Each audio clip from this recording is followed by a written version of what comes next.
liftoff of Falcon 9.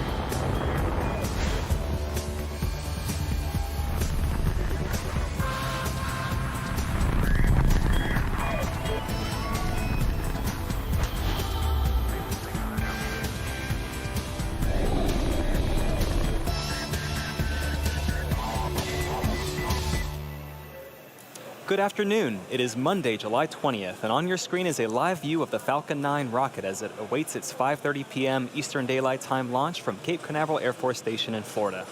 My name is Michael Andrews, and I'm a supply chain supervisor here at SpaceX. And welcome to our webcast coverage for the ANASIS-II mission.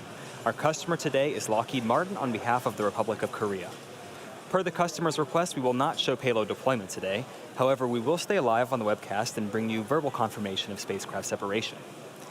We are just at under T-minus 11 minutes and counting, and all systems are go for an on-time liftoff this afternoon. But if for some reason we are not able to launch today, we do have a backup window tomorrow at 5 p.m. Eastern. Now let's take a closer look at the vehicle that will launch our payload today. On your screen is that view of Space Launch Complex 40 with the Falcon 9 rocket. It's our two-stage liquid-fueled launch vehicle getting ready for liftoff. Falcon 9 stands at about 230 feet tall, 70 meters tall. That's greater than the wingspan of a 747 aircraft. The bottom two-thirds of the vehicle is the first stage. It's designed to be reflown 10 or more times with minimal refurbishment between flights. And as you can tell from the re-entry soot on that first stage, it's pretty easy to spot a flight-proven booster. Today will be the second flight for this particular first stage, and actually less than 2 months ago, it was the one that launched Bob and Doug to the International Space Station on our historic Demo 2 mission. At the bottom of that first stage, there are 9 Merlin engines. They get Falcon 9 off the ground and up to the thinner parts of Earth's atmosphere, before separating from second stage and making its way back down to Earth for landing. And it's this part of the rocket that we will attempt to recover for a second time on our drone ship, known as Just Read the Instructions. You can see it there. It's stationed 350 nautical miles east of our launch site. And above the first stage, above that black interstage band, is our second stage. At about T plus 2.5 minutes into flight, the first and second stage will separate, and that second stage will ignite its single MVAC engine. That'll carry the ANASIS-II spacecraft to its intended orbit.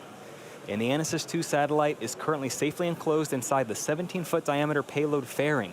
It's that structure on the very top of the rocket. This protects the satellites from aerodynamic heating, loads, any kind of contamination that we might experience during ascent. But once we reach the vacuum of space, we no longer need those fairing halves and we jettison them while the second stage continues to orbit.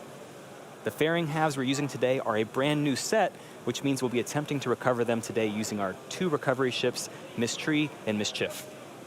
2 minutes before the fairings are set to land, the team will decide if conditions are good to make a safe catch attempt. Now, weather plays a big factor in the decision, as it can impact not only the sea states for the boats, but also the fairing's altitude, position, and speed, all of which impact how the fairing will fall back to Earth. And finally, around the Falcon 9 rocket is that large truss structure. It's called the Transporter Erector. We call it the TE. The TE rolls Falcon 9 to the launch pad and raises it to that vertical launch position, and also routes things like power, fluids, and communication to the rocket and satellite. Hi, I'm John Innsbrucker, Falcon 9 Principal Integration Engineer here at SpaceX. We're coming up on 8 minutes to launch, and all conditions continue to be go for launch. Falcon 9 rolled out to the pad Sunday afternoon about 25 hours before launch and went vertical 4 hours later. Now, more recently, the SpaceX launch director held the go, no-go poll for both prop load and launch. That was done at T-minus 38 minutes. Now, we're currently working no issues on the Falcon 9 launch vehicle. If we do have to call a hold on today's launch, we have a nearly 4-hour window that could allow us to reload the ultra-cold liquid oxygen and make another launch attempt today. Of course, that presumes that we understand whatever caused us to hold the count and we can safely proceed with a recycle and launch. Now, if we cannot continue today, we have a backup opportunity tomorrow at 5 p.m. Eastern. Now, we've been loading propellants on Falcon 9 since T-minus 35 minutes, putting fuel into both stages and oxidizer into the first stage. Our fuel is the refined form of kerosene known as RP1. The fuel is fully loaded on the second stage, and we're going to finish loading the first stage in about another minute. Now, as I mentioned a moment ago, our oxidizer is super chilled liquid oxygen. We call it LOX. Now, the LOX is currently loading into both the first and second stage. You can see the mist streaming off of the first and second stage tanks. Engine chill has started. Now, I mentioned it is super chilled. We do this in order to load more LOX into the tanks and increase performance. Typically, launch providers use LOX right near its boiling point of about 300 degrees below 0 Fahrenheit. At SpaceX, we chill the LOX about 40 degrees colder. That makes it denser. It lets us load more into the first and second stages. Now, we have to load the LOX as late as possible to keep it from warming up and decreasing the performance. We're also finishing helium loading onto the first and second stage tanks.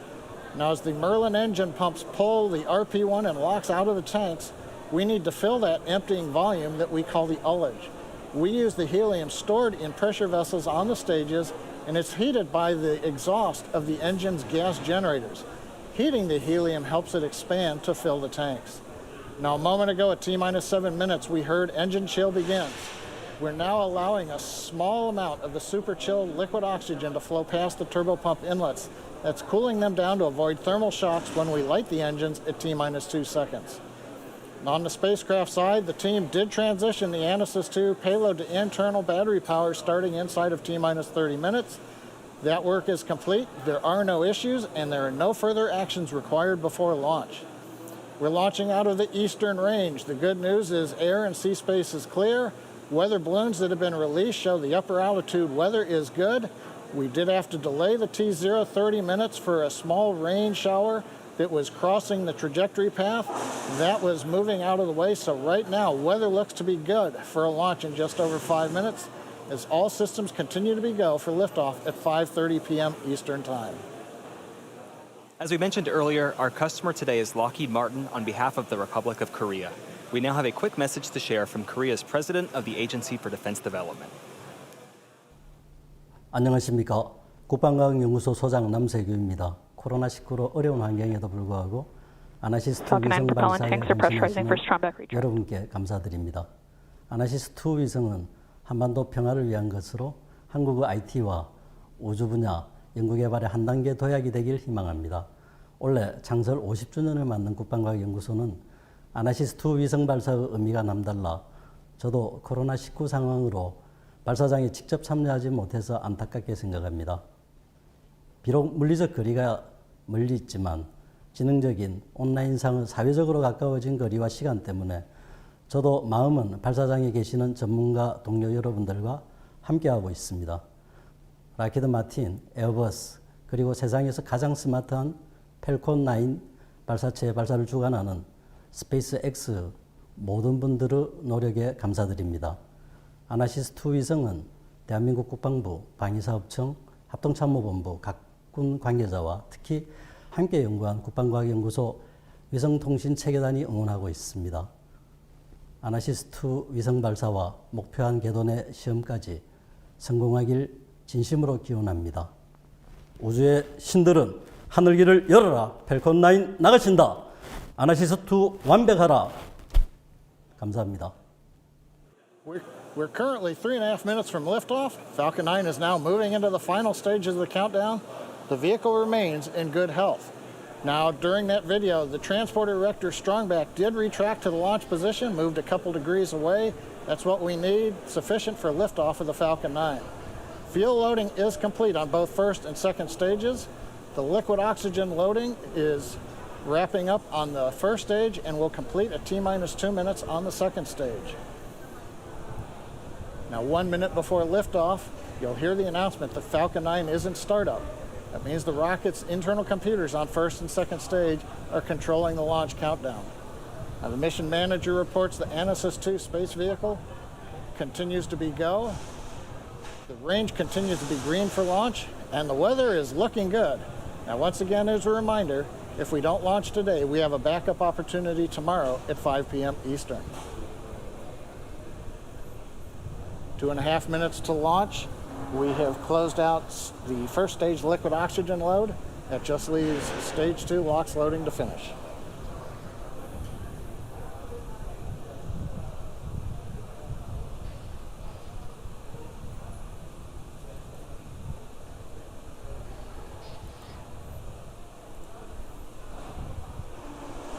That call out tells us that the chill sequence we began at T-minus 7 minutes is now complete.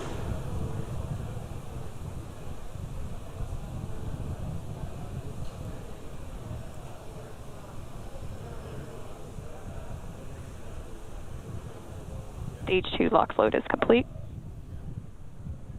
That completes propellant loading on the Falcon 9. Stage 2 LOX load, the last one to finish up inside of 2 minutes. We'll now begin venting down the plumbing lines that go up that strongback that you can see behind the Falcon 9. So if you see a plume of white gas coming out, that's normal.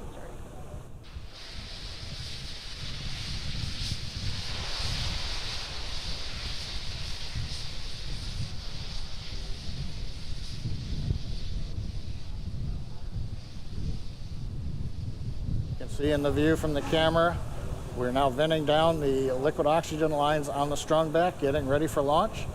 Next event will be startup, coming at T-minus 1 minute. Falcon 9 is in startup.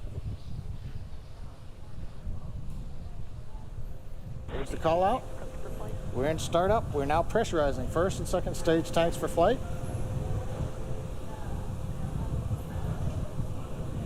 LD countdown net, go for launch.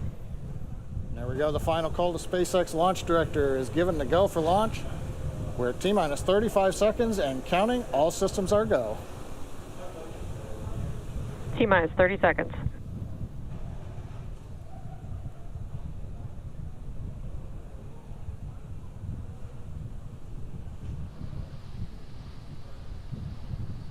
Stage 1 tanks pressing for flight. T-minus 15 seconds.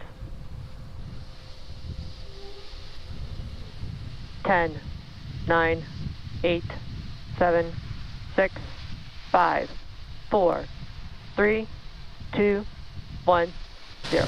Ignition. Liftoff.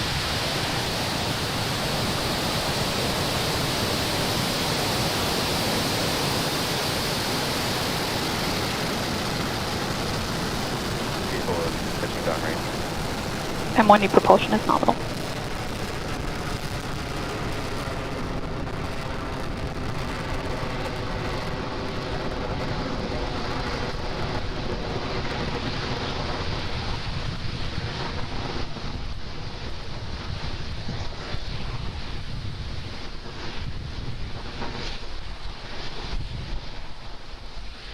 T-plus 40 seconds. Everything looking good? That's the call out. Says M1D engines are throttling down, getting ready to reduce vehicle acceleration in preparation for the period of maximum dynamic pressure. We're in the bottom of the throttle bucket, as they call it.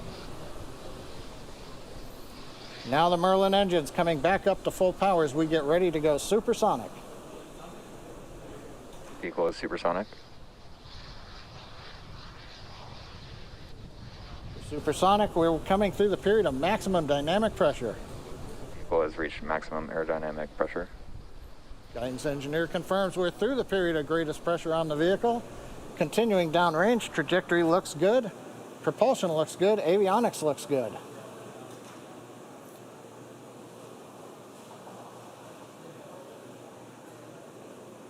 MVAC dechill has started. That announcement from stage 2 propulsion. We are now beginning to chill in the turbopump on the upper stage engine to get ready for its ignition, coming up in about 45 seconds. Nice view from the SpaceX cameras at Cape Canaveral as we head east out of Space Launch Complex 40 into the first of 2 orbits planned for today. This orbit is the parking orbit, a low Earth orbit trajectory that will take us over the equator and will eventually relight the upper stage engine to transfer us into the desired geostationary transfer orbit. Now main engine cutoff, or MECO, coming up in several seconds, followed by pneumatic separation. The first stage pushes away from the second stage, and then ignition of the second stage engine.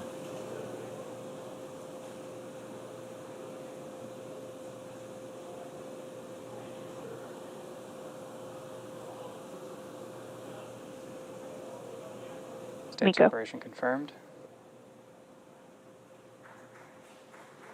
MECO on time. Stage sep looks good. And the call out, MVAC-D engine is at full power.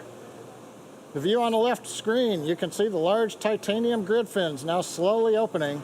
That begins about a 2-minute period as we slowly rotate the first stage around to get it ready to come back through the atmosphere and land on the drone ship in the Atlantic off the east coast of Florida. Right-hand side second stage engine glowing red. That's normal for the MVAC-D. Trajectory.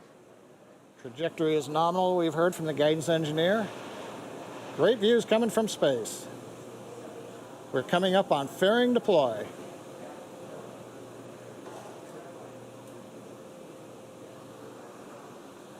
Fairing separation confirmed.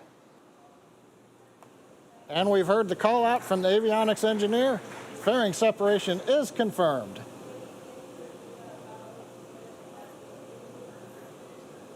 I think you can see in the background behind the MVAC-D nozzle, one half of the fairing way in the distance as it went past the camera.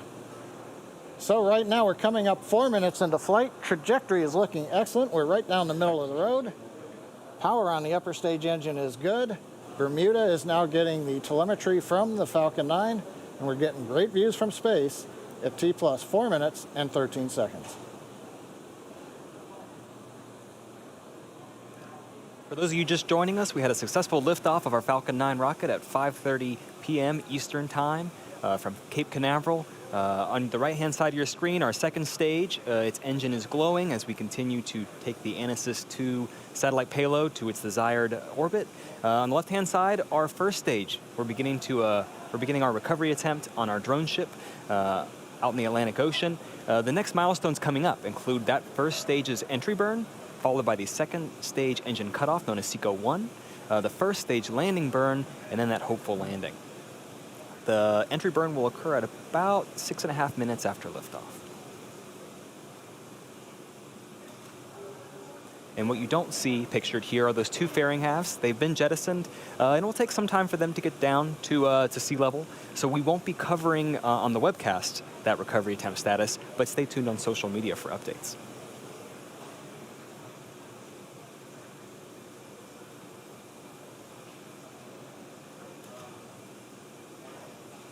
You see some pretty clear pictures of Earth there. The first stage has reached apogee. It's beginning to head down there.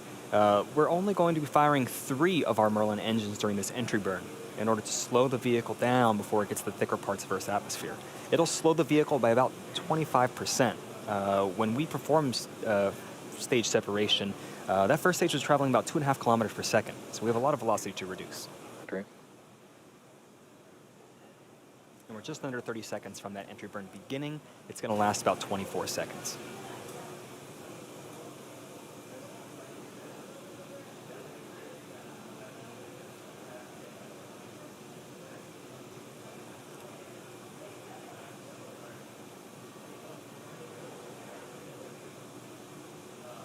We're 10 seconds away from entry burn.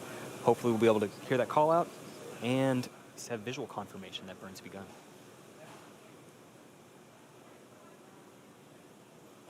Stage 1 entry burn startup. Our entry burn has begun. You'll see that the exhaust there will grow and start to become elliptical as we turn on the engines. The center engine fires first, the 2 side engines fire shortly after that. So that exhaust will seem to grow during this burn.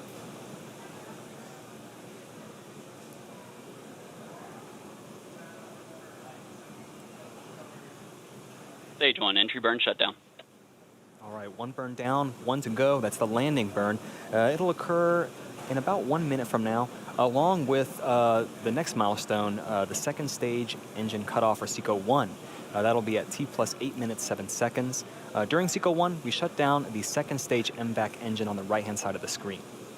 Also signal first stage, Cape Canaveral, expected. In about 25 seconds after SECO-1, Falcon 9 will touch down, hopefully, on our drone ship. Just read the instructions. Currently, it's in the Atlantic, about 350 nautical miles off the coast of Florida. Start of terminal guidance.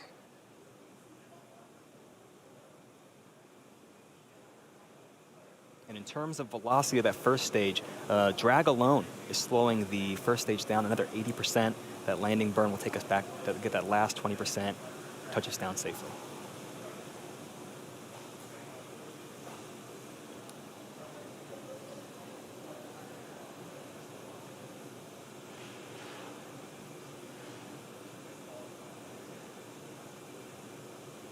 Just under 10 seconds from landing burn and SECO-1.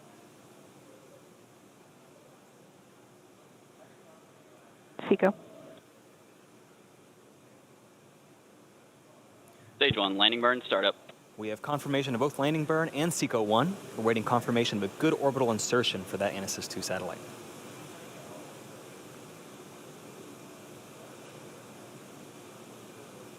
And the landing Stage lights 1. also landing laser deploying now.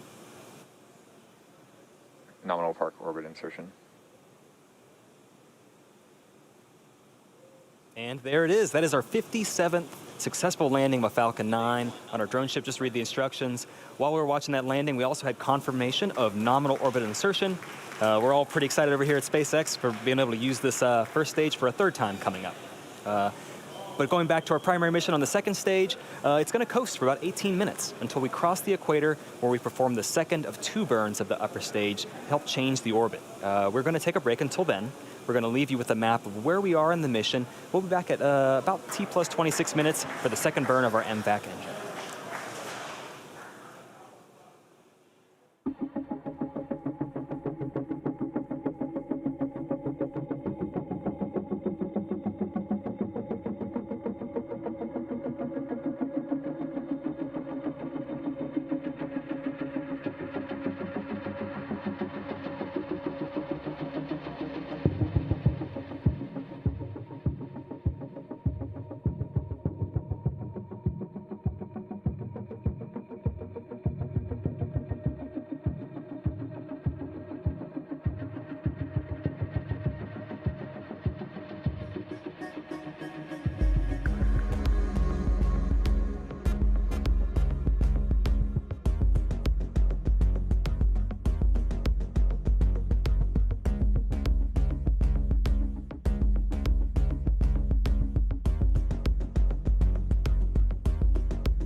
Also signal Bermuda as expected.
Acquisition of signal. Goodbye.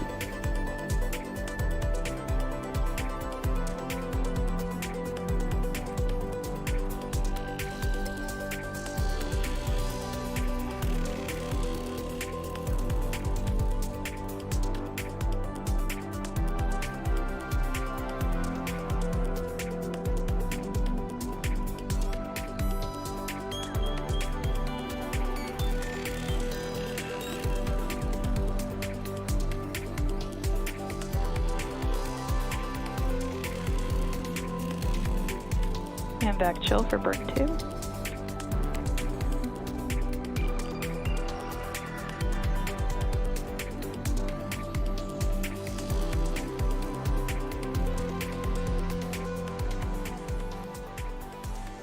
Welcome back. John Insparker here at SpaceX headquarters in Hawthorne, California. It's T plus 26 minutes. In about 30 seconds, we're going to get relight of the upper stage engine called second engine start number 2, actually second stage engine start number 2, or SES2. Now this burn will be a little more than 55 seconds, and that'll carry us into the transfer orbit, and hopefully we'll be able to bring you a view of the engine burn as it gets going. From the map, you can see we're just about to cross the equator. That's where you do an inclination change that's most efficient. We've got ignition on the upper stage engine. And propulsion engineer calls out that the ignition looks good. We're up at power.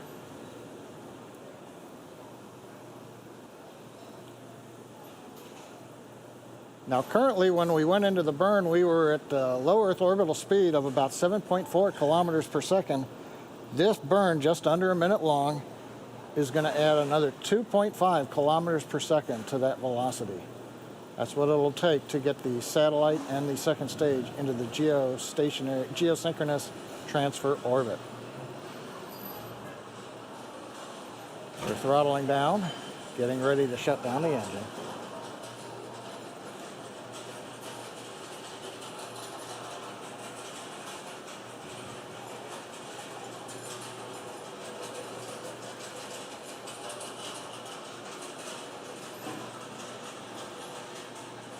SECO 2. SECO 2 confirming the second stage engine cutoff number 2. Now we're going to wait and listen for guidance to tell us how the orbit looks.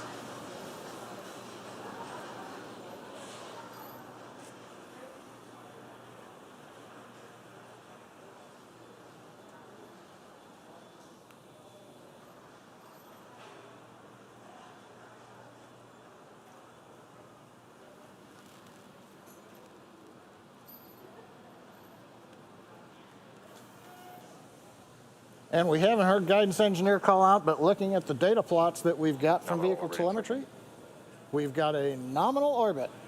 So we are into the desired geostationary transfer orbit, the Falcon 9 second stage with the ANASIS-II spacecraft still attached. We're now going to go through a period of about 3.5 minutes where we prepare to separate the ANASIS-II satellite. We're going to take another quick break, and we'll be back at T plus 32 minutes for satellite deploy.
Acquisition of signal, South Africa.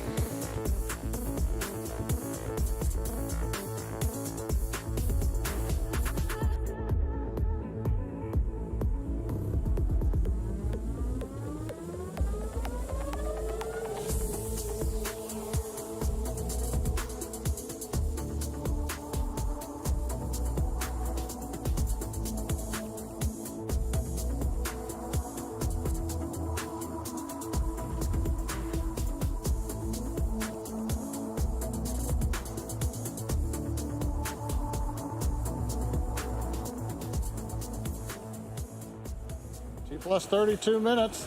It's been a great mission so far. Falcon 9 lifted off. We had a 30-minute weather delay as we had a little bit of a shower band go by the trajectory. But when we launched, had great skies. We had great views from first stage and second stage. Saw the first stage land on the drone ship. We've done the 2 burns of the upper stage engine. Both of them were nominal. But right now we're getting ready for the big event, which is spacecraft separation. And as a reminder, we won't see payload deploy today per the customer's request. So we're going to listen in for the avionics engineer to call it. Payload separation confirmed. And there it is. Avionics engineer calls. Payload separation has deployed, confirming that via telemetry. And so 32 minutes, 49 seconds into flight. That's the camper. We've done the primary mission. We've brought the first stage back to the drone ship. It's been a great day. Took a little while getting here, but well worth it with a totally successful mission today. And with that successful payload separation, that will end our coverage for today. We want to say thank you to Lockheed Martin and the Republic of Korea for entrusting us with today's flight. Also, a special thanks goes out to the 45th Space Wing for range support and to the Federal Aviation Administration for licensing support. And of course, thank you for watching. Have a good night.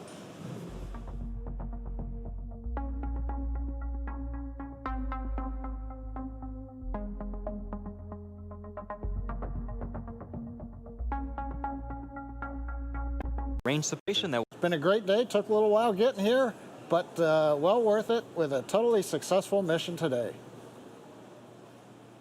And with that successful payload separation, that will end our coverage for today. We want to say thank you to Lockheed Martin and the Republic of Korea for entrusting us with today's flight. Also, a special thanks goes out to the 45th Space Wing for range support